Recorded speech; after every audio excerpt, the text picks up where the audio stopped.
Hello gamers and gamettes, what is going on? My name is Tanek127 and welcome back to another video. And guys, in today's video I got a really interesting topic that I do want to talk about, but before we get into today's video, I do want to give a special thank you and shout out to RATLOOP Canada for hooking me up with a review copy of the game Lemnis Gate. Now, if you want to see more stuff on this game and even participate in my giveaway that I have going on my first-person shooter channel, a link to all of that will be in the description below. And if you guys want to support my first-person shooter channel, a link to that channel will also be down there as well. Now, I know we are over on the MMO channel here showcasing a shooter game, but that's really not the point of today's video. It's just that this game, unfortunately, is giving me another example of a big problem in the industry, and especially for, us console players and a lot of people here who watch me on this channel in particular. You guys seem to like a lot of, free-to-play games, MMORPGs, and stuff like that, a lot of live service titles and everything, and a lot of these games are crossplay, multi-platform, and stuff like that. And what's going on with this game right now is a prime example of something that needs to stop. Now, I'm not saying what I'm going to be talking about in here is the reason that this game is having its current issue, but it's definitely a possibility, and that's what I want to get off my chest and talk about today. So the game you guys are watching, like I said before, is a new first-person shooter that came out called Lemnis Gate. Just a few months ago, Lemnis Gate had a beta. This beta was strictly for PC. A couple months later, it gets a full launch on Xbox One, Xbox Series X and X, PlayStation 4 and 5, and of course PC with full cross-play. And ever since launch, pretty much, I'm going to say a couple hours after launch, the game's casual public matchmaking has been out. Now, by the time you guys see this video, the issue may have been fixed already, but the game launched Tuesday, and by the time you guys see this video, it'll be Thursday. I'm making this video on Wednesday night, and the public matchmaking is still having issues. Now, one common thing I see a lot in this industry, especially with some of these games that do crossplay and stuff, is developers will not test these games properly. Now, I personally feel in my gut part of the reason the matchmaking issues are here is because the PlayStation versions, that includes PlayStation 4 and 5 and the Xbox versions, One, Series X and S, these weren't beta tested to the public. Only the PC version was. And developers talk about so much all the time how, console development is so much different from PC. It's more strict, it's more complicated, and all these different extra things.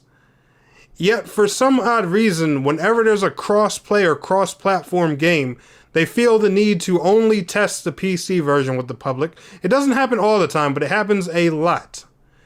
And then when the game launches, there's always some type of crazy issue that's either with matchmaking or on the console side. I wonder why. Because the console versions were never properly tested. And the thing is, they'll say all the time that, it's a lot harder to do tests for consoles and stuff like that. If you're making a multi-platform, cross-platform game, it needs to be properly tested on every platform. And that's especially if you're doing an online shooter or an MMORPG. That's going to be on multiple platforms. There should be testing done on every platform, period. And when developers make these claims all the time, that console testing and, the way things are done for console is so different, that should be your proof right there that this needs to happen, that this should be done.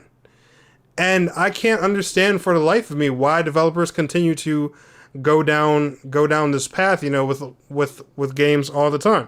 Like, for example, Nintendo Switch and the Skyforge version for Switch. Skyforge ran like crap on Switch for a good while. I don't even know if the crash issues on the Switch version have fully been resolved yet, even though I haven't played it for so long. Because guess what?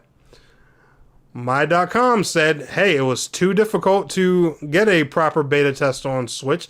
Not impossible, just difficult. I know alphas and betas can be done on Nintendo Switch because I've personally participated in them from other games.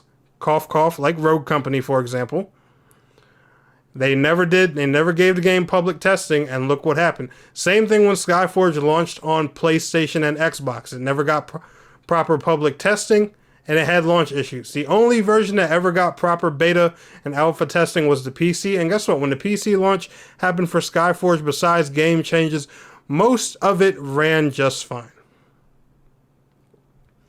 But for some odd reason, what I can't understand for the life of me is developers will refuse or do everything they can to avoid testing things on console. Now, I could be wrong, and the matchmaking issue with Lemnis Gate might not be, you know, console related.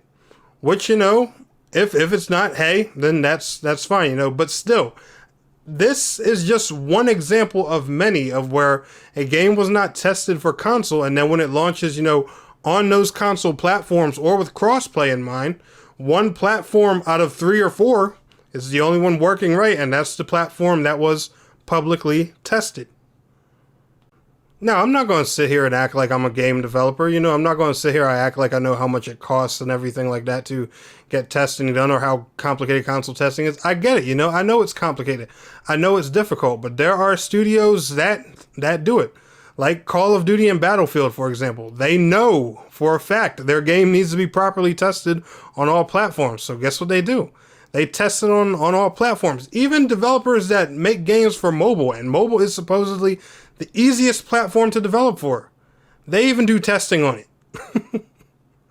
So just, you know, avoiding public testing with consoles is just, you know, it's a really silly move, especially for games that, you know, have live service plans or cross-play plans, or all the above. And Lemnis Gate, not to say it's a bad game at all, but I just really think that, you know, this is a silly mistake. Now, like I said, and disclaimer like I've made before, I cannot prove that the lack of console testing was, you know, the issue, or is the issue for the matchmaking problems right now.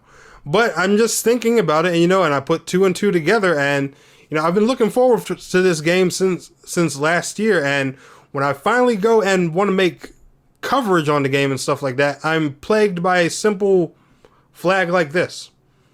It's hard to record because, you know, the only place I can do games in is ranked, because the casual queues don't work for an unknown reason. That has been going on for officially 2 days now.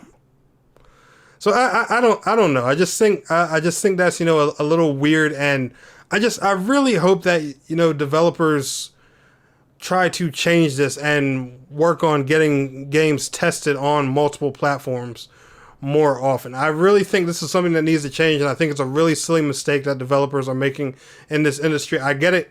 Console is difficult. I get it. You know, console is complicated, but if you're going to release a multi-platform game that has crossplay included, you need to test it for all platforms. That's just my personal opinion. Let me know how you guys are feeling about that down in the comments below. But anyway, guys, y'all enjoyed today's video? Smash that like button. Leave your feedback down in the comments below. Like I said, if you want to support my second channel, be sure to check that out down in the link in the description. I will see y'all in the next one. Peace out. Take care.